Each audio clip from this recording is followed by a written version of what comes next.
Hey guys, it's Narissa. Welcome back to my channel and welcome back to another video. Thank you for stopping by. And if you're new to my channel, my name's Narissa. I am a first-time expecting mom, which you'll see in a minute probably. Today I am canning wild turkey meat.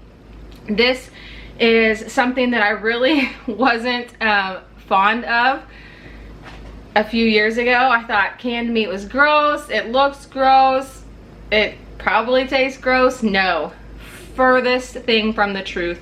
Now I love canning meat. It's awesome. It is great to have meat on the shelf when you have zero time to make supper or even get the Instant Pot out. It is just like buying canned meat at the store, except you know exactly what goes in it.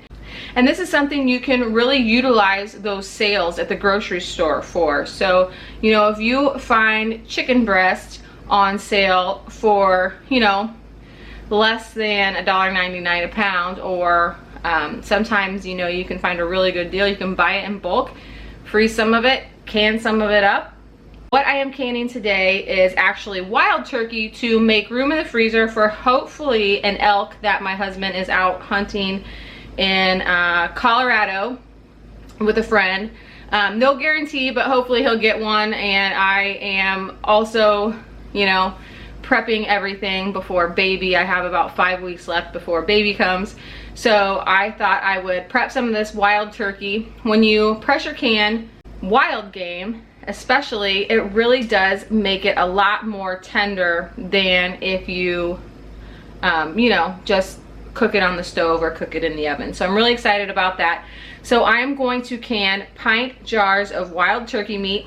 This is be the same recipe for any type of poultry. I am just showing you what I do. Don't follow my process. Do your own research and interpret the rules for pressure canning meat in your own way.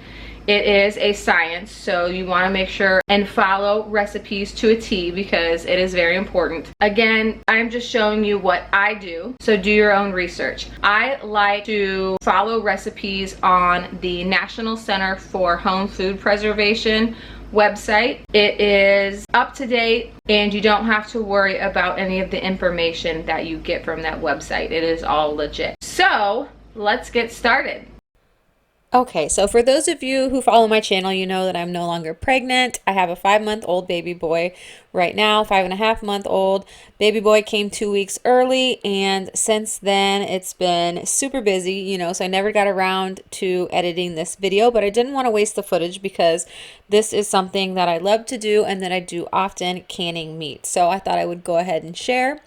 Now I am taking this turkey meat that I have taken out of the freezer and let thaw completely and getting it all cleaned up so that I can just go through it when I'm ready and cut it all up into nice small pieces. So I'm cutting off the fat, I'm getting off the random feathers, doing all of that you would do for wild game. Now if you're doing this with chicken breast that you buy from the store, you know, obviously you're not going to have to clean it up nearly as much, but you will have to remove as much fat as possible from any poultry that you are going to can. The more fat you have on the meat, the more potential you have for your seal to not seal properly. So you want to make sure and take that step seriously and get all of the fat off that you can. Some fat is okay, but you just don't want an overabundance of fat.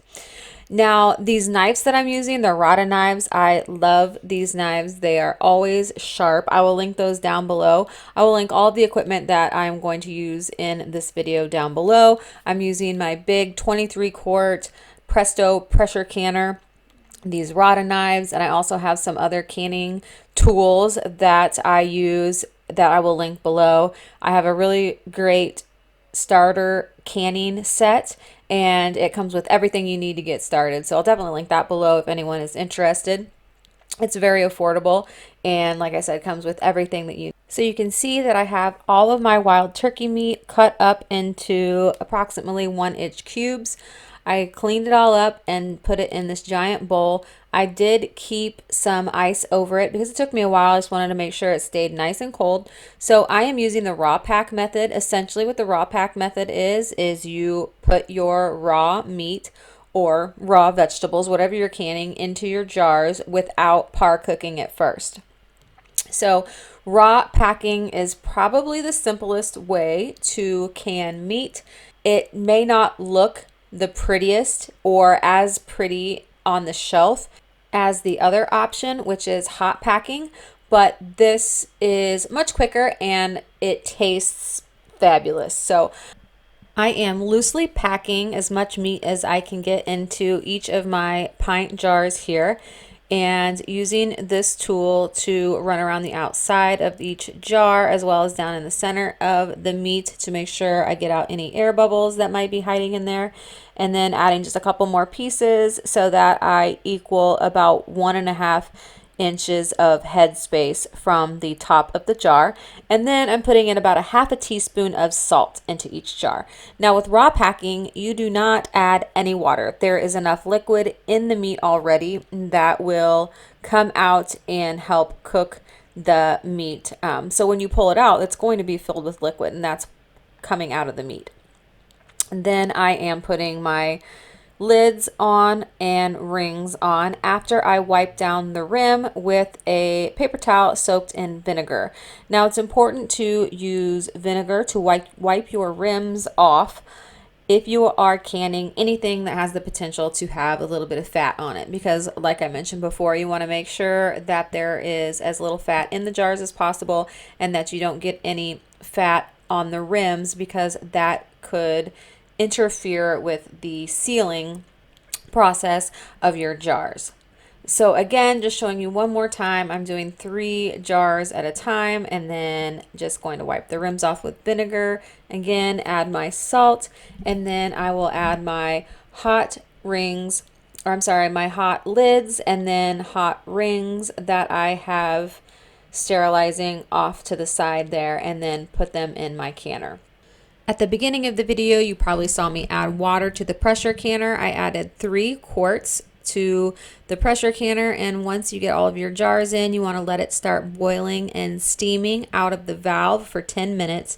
So steam needs to be rolling out of it. And once it does, you let the timer count down for 10 minutes, and then you put on your pressure valve and watch your pressure gauge come up to the appropriate pressure for your altitude. For me, it is 11 pounds of pressure because I live where the elevation is less than 2,000 feet.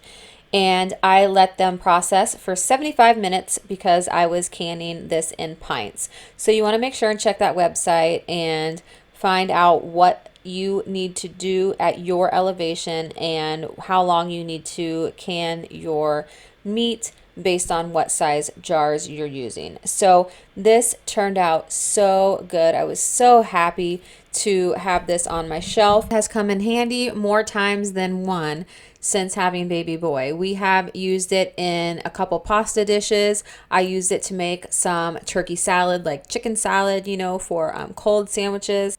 And I think it's important to note how important learning how to pressure can meat, pressure can vegetables, also using a hot water bath canner is during this day and age, especially with this pandemic occurring right now. If you had food on your shelf, you wouldn't be as worried about not being able to get food at the grocery store. So it's just something to think about, something to think about learning, especially maybe at this time when you're stuck at home. So I hope you enjoyed this video. Please leave me a comment in the comment section down below and give me a thumbs up if you like these types of videos. Thank you so much for watching, and I'll see you in the next video. Bye.